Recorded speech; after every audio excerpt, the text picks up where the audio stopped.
Let's start what we saw last night, man. Game two of the Western Conference Finals. The Oklahoma City Thunder won 118-103. Shai Gilgeous-Alexander was named the third MVP in Oklahoma City Thunder history. Yes, the Thunder have more MVPs than the beloved Chicago Bulls. He led the way for his team last night with 38 points, 8 assists, with 13 of 15 from the free throw line, man. Good, solid game for SGA. I gotta say, I love that they named the MVP award after Michael Jordan, but man, that's an ugly trophy. Now we know for copyright reasons they can't use the jump man, but that's enough.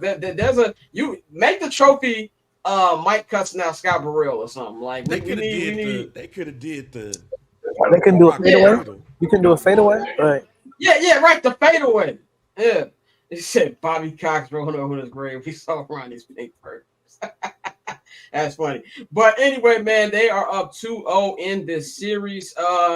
Just my thoughts on this series, man. I did pick the Thunder to win this one in 6 games, but this one feels like a gentleman. This feels like a gentleman sweep to me.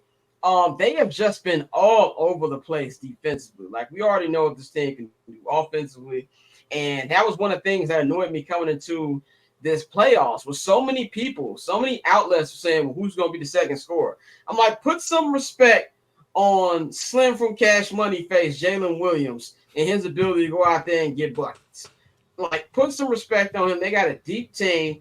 Mark Dagenau, their coach, even though he was coach of the year last year, I feel like he's underrated. And everybody was wondering, oh, you got to lose first. I'm like, they lost last year.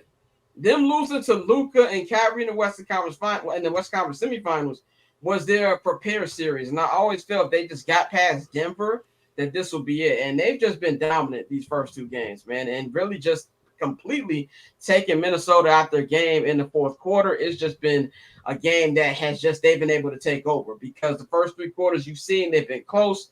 Minnesota's even had a little bit of a lead coming into the fourth quarter. And the fourth quarter has just been straight up domination. Yesterday, you saw Chet Holmgren get into some of the action. And I do believe, like, you'll see a different Minnesota tomorrow night and Monday in Minneapolis. But at the same time, I feel like there's only so many things that you can change with this team. And defensively, they kind of remind me of the mid-2000s Pistons. Like, everybody can guard. And outside of everybody can guard, everybody can get their own basket, which really makes them difficult. I think you're going to need a massive Anthony Edwards game that he hasn't had yet.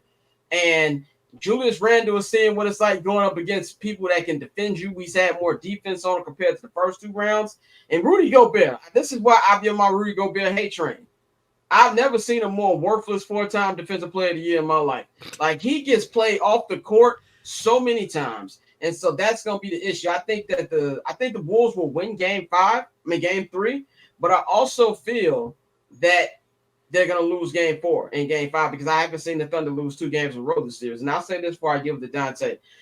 Enough of the Monday morning quarterbacking. What Shai is doing is amazing. It's been incredible. He's been doing his thing. But too many, it's the dumbest trade ever. Look, man, we got to go back to 6 years ago with Kawhi Leonard coming off his championship and being healthy Kawhi Leonard. And he's like, I want to go play in Los Angeles. This is a year after LeBron decided to play in Los Angeles. You're LA, and he tells you, all I want you to do is get Paul George. You still do that trade.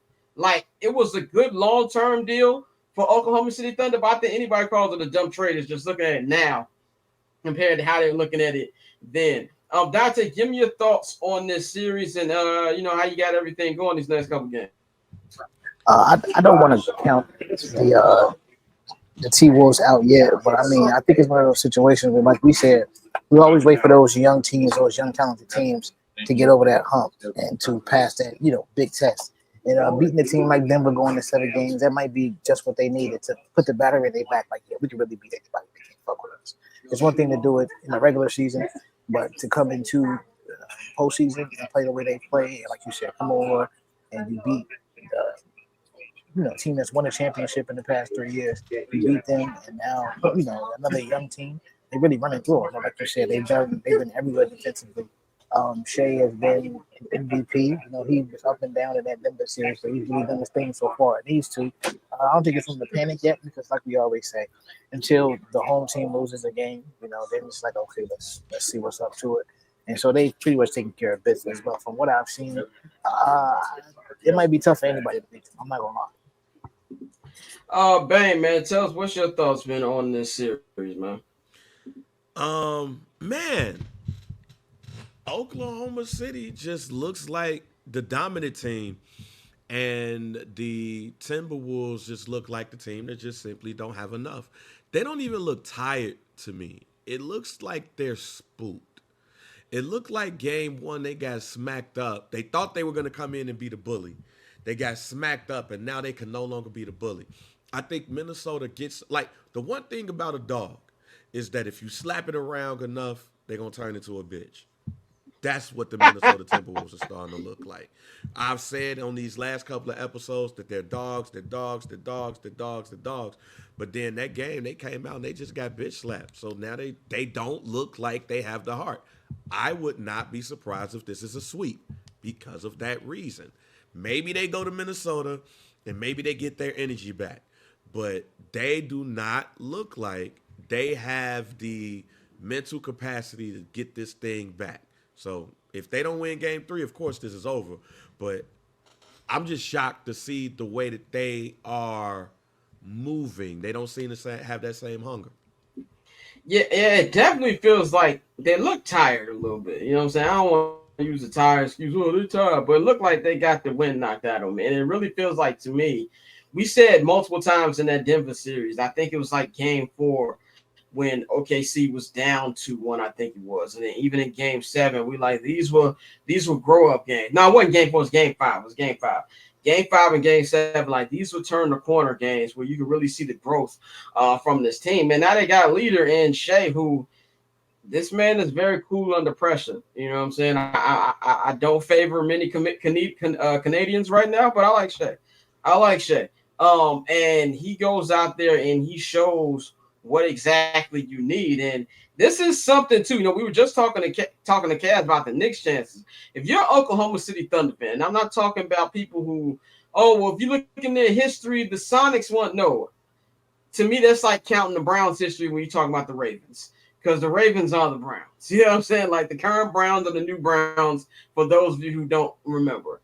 So to me, it's two different things. And now if you look at all the, I don't want to say trauma from the KD Russ thing, because it was a great era, but they just kept running into the wrong teams.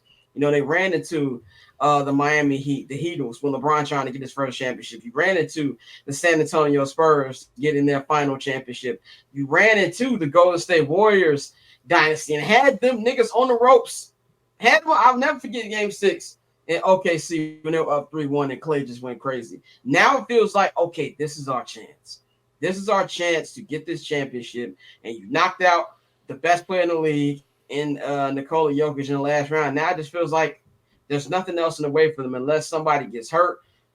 I don't see anybody stopping this team, man. And so it's got to be an exciting time to be in Oklahoma. Catch I'm Not Gonna Hold You, hosted by Scott Lewis, every Monday and Friday at 5 p.m. Eastern, 2 p.m. Pacific, only on HNB Media and the Barbershop Network.